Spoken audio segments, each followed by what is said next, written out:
mari maju ke depan.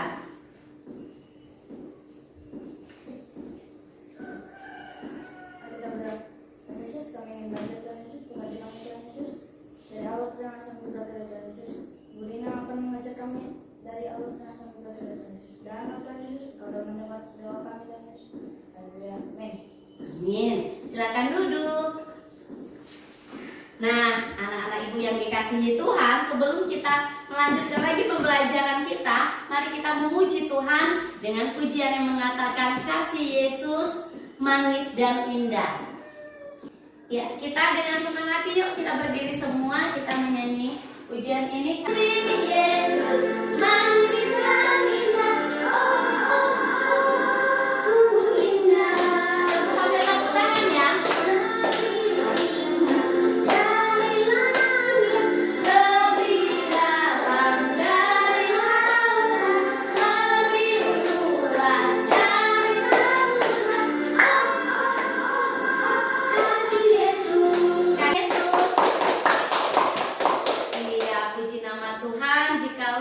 Misalnya kita bisa memuji Tuhan, kita bisa meninggikan nama Tuhan karena kebaikan dan pertolongannya dalam kehidupan kita. Nah, anak-anakku yang dikasihi Tuhan, ibu ada cerita. Di negeri Jepang itu sekarang ini kemajuan teknologi ini, siapa yang punya handphone? Handphone di rumah. Nah, terus sekarang ini di rumah itu kemajuan teknologi itu telah membawa dampak yang besar. Misalnya kalau di rumah dulu orang itu giling cabai pakai apa? Pakai ulekan. Sekarang pakai blender. Dulu orang jalan kaki, sekarang naik motor, naik mobil, naik pesawat. Dan di Jepang itu ternyata ada kemajuan teknologi lagi, yaitu robot. Pernah dengar robot? Nah, ternyata di Jepang itu ada ceritanya orang-orang tua itu, robot itu diperbantukan untuk membantu orang tua di rumah. Saya mau mengatakan bahwa ternyata kita itu manusia sosial, makhluk sosial. Apa? Makhluk sosial. Nah, makhluk sosial itu apa maksudnya? Manusia yang tidak bisa hidup sendiri. Jadi harus membutuhkan orang lain. Semua hadir ya? Ada yang nggak hadir? Nggak ada ya, puji Tuhan. Hari ini semua dalam keadaan sehat dengan pertolongan dan kasih setia Tuhan. Nah, anak-anakku, ibu mau mengatakan begini, bahwa di dalam hidup kita, kalau pembelajaran kita sebelumnya itu adalah hidup baru, bahwa ketika kita mengenal Kristus, kita sudah hidup di dalam Kristus. Nah, saya mau mengatakan lagi bahwa ketika kita hidup di dalam Kristus, tentu kita itu juga yang namanya butuh yang namanya penolong. Nah, mempelajari tentang Roh Kudus penolongku. Roh Kudus penolongku. Ibu ulang ya. Roh Kudus penolongku. Pelajaran 9. Nah, anak-anakku yang dikasihi Tuhan, adapun tujuan dari pembelajaran kita hari ini, yang pertama adalah setelah mengikuti proses pembelajaran ini, peserta didik diharapkan dapat menjelaskan makna kehadiran Roh Kudus dalam hidup manusia. Tujuan yang kedua adalah setelah kegiatan pembelajaran ini, peserta didik diharapkan mampu menyebutkan alasan mengapa manusia membutuhkan pertolongan Roh Kudus.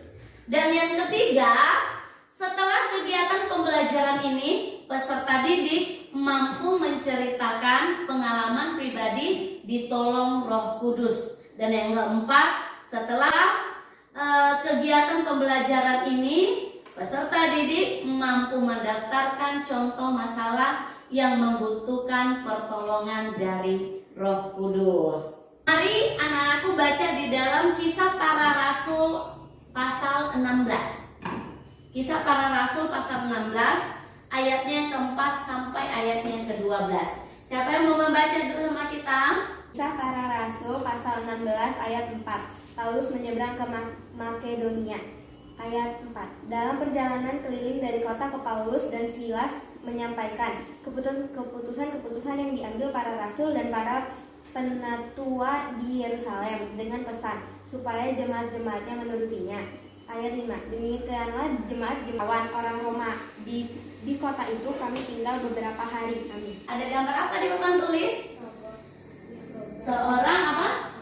Kakek dengan robot. Lalu ini ibu ada gambar kedua. Ini gambar apa?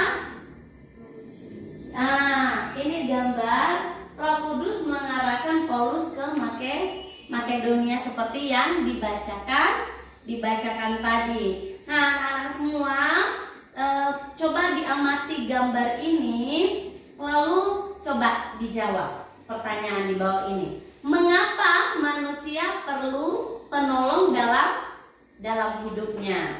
Lalu yang kedua, pertanyaan kedua, siapakah penolong dalam hidup manusia? Tadi sudah membaca di dalam Kisah Para Rasul 16 ayat 4 sampai dengan ayatnya yang ke-12. Ibu akan membagikan kalian LKPD. Nah, ayo silakan dikerjakan di LKPD itu sesuai dengan yang yang kalian baca tadi tentang Kisah Para Rasul 16 ayat ke-4 sampai dengan ayatnya yang ke-12.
Sudah selesai semuanya?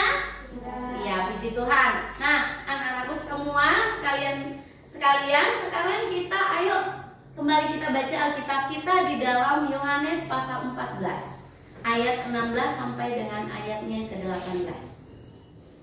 Siapa yang membaca? Filipus ya. Yohanes 14 ayat 16. Aku akan meminta kepada Bapa dan Ia akan memberikan kepadamu seorang penolong yang lain, supaya Ia menyertai kamu selama-lamanya, yaitu Roh Kudus benaran.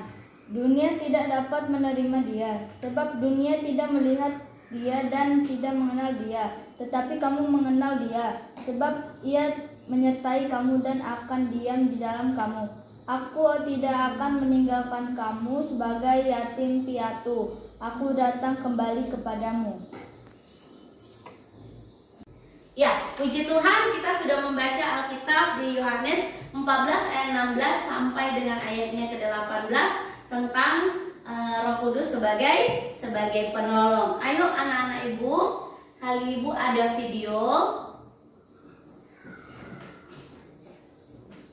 Kalian menonton video ini. Sedang apa kira di sini?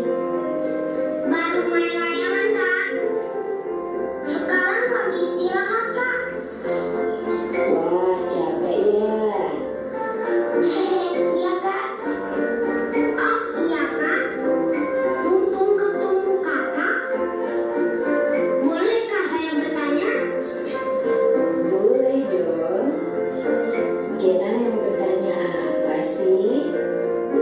Oh, iya. Silakan duduk dulu ya. Jadi, apa yang akan kita tanyakan? Kak, sebenarnya siapakah Roh Kudus itu? Apakah Roh Kudus itu Tuhan juga? Wah, pertanyaan Kinan. Bagus sekali. Terima kasih, Kak. Jadi begini, Tuhan Yesus atau murid-muridnya tentang siapa Roh Kudus. Apa kata Tuhan Yesus, Kak? Beginilah penjelasan Tuhan Yesus tentang Roh Kudus. Adalah lebih berguna bagi kamu jika aku pergi. Sebab jikalau aku tidak pergi, penghibur itu tidak akan datang kepadamu. Tetapi jikalau aku pergi, aku akan mengutus dia kepadamu. Dan kalau dia datang, ia akan menginsafkan dunia akan dosa, kebenaran dan penghakiman. Akan dosa karena mereka tetap tidak percaya kepadaku. Karena penguasa dunia ini telah dihukum. Tetapi apabila ia datang, yaitu Roh kebenaran, ia akan memimpin kamu ke dalam seluruh kebenaran. Jadi menurut Tuhan Yesus, Roh Kudus disebut penghibur atau penolong. Apakah Roh Kudus itu juga Tuhan? Roh Kudus adalah Tuhan sendiri. Jadi kita bisa memanggil Tuhan dengan Allah Bapa, Tuhan Yesus, atau Roh Kudus. Apakah itu artinya? Maaf ya, Kak. Jangan marah kalau saya sampaikan. Oh, silakan ya Diva. Tentu Kak Yeni tidak akan marah. Apakah Tuhan kita ada tiga, Kak? Itu juga yang saya pikirkan, Kak. Kenan dan Diva, Alkitab menjelaskan Tuhan yang kita sembah hanya satu, tetapi kita bisa memanggilnya dengan Allah Bapa, Allah yang tinggal di rumahnya di surga. Karena kasih-Nya kepada kita orang berdosa, Tuhan Allah meninggalkan surga dan datang ke dunia. Ia menjadi manusia saat datang ke dunia. Maksudnya Tuhan Yesus kan, Kak? Benar sekali Kenan. Jadi Yesus itu adalah juga Tuhan sendiri. Tuhan Yesus datang ke dunia untuk mengampuni dosa kita semua. Dengan mati di salib dan bangkit kan, Kak? Tepat jawaban Kenan. Setelah menyelesaikan tugasnya mengampuni dosa, Tuhan Yesus kembali ke rumahnya ke surga. Dan tentang Roh Kudus, seperti yang disampaikan Tuhan Yesus kepada murid-muridnya, Tuhan Yesus tidak akan membiarkan murid-muridnya sendirian. Tuhan terus menyertai kita selama kita tinggal di dunia ini. Tetapi di mana Tuhan, Kak? Dan kita juga tidak bisa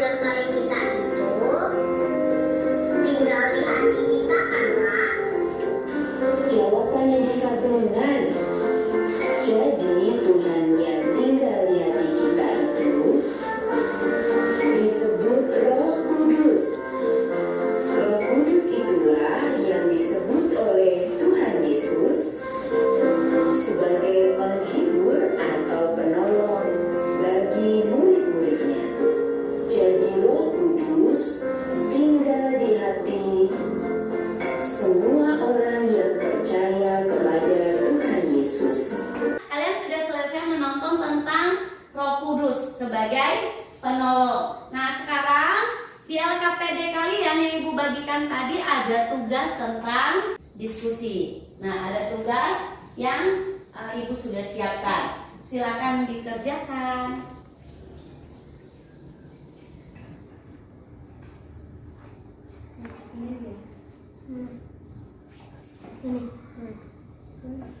Nanti ngapus apa kebetulan maksud terkudus barang Paulus dan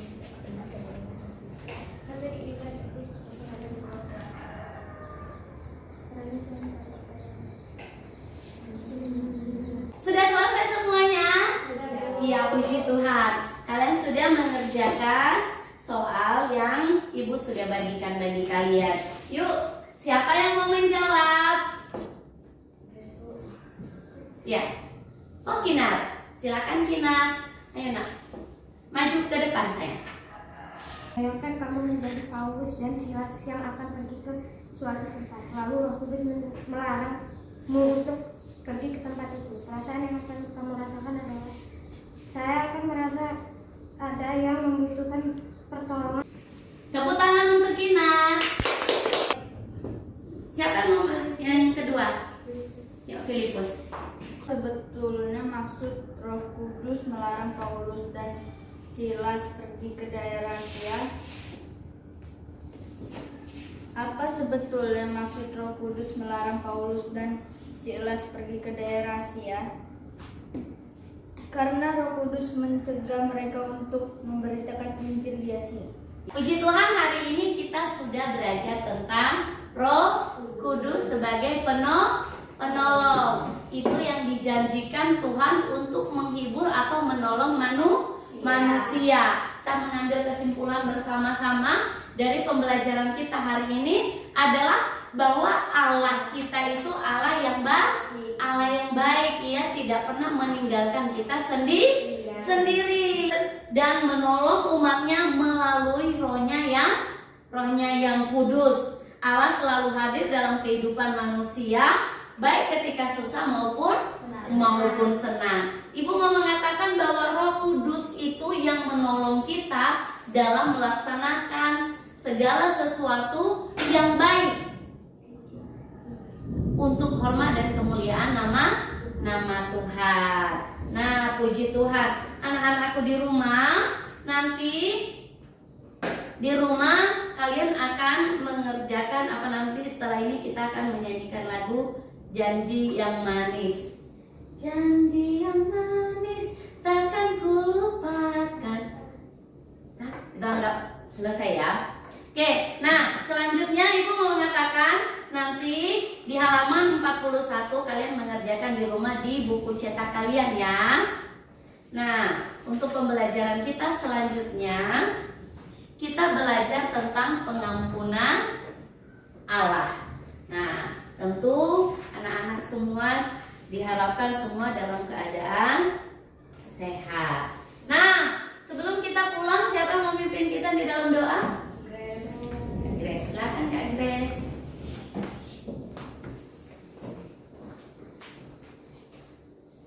Terima kasih Tuhan sudah membimbing kami dari awal dan dengan akhir pelajaran kami ya Tuhan. Terima kasih sudah membimbing kami dengan baik dan kami sudah mempelajari Engkau, yaitu Roh Kudus yang ada dalam hati kita lebih dalam lagi ya Tuhan. Terima kasih sudah memberikan kami pelajaran yang terbaik